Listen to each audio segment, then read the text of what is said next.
full video on my channel, coming out whenever it gets done, but hopefully it'll be soon. So watch this, see what you're in for. Tune into that video for results on this Veterans Homestead.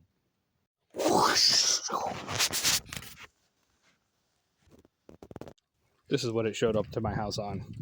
A full pallet. These are solar panels.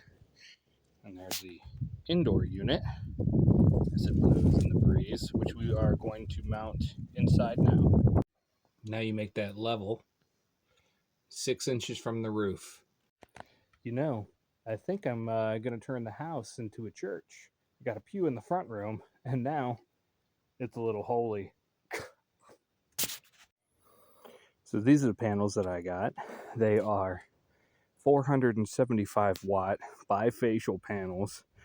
That means they both like the sun and the daughter. Get it? Bifacial. That's a horrible joke too.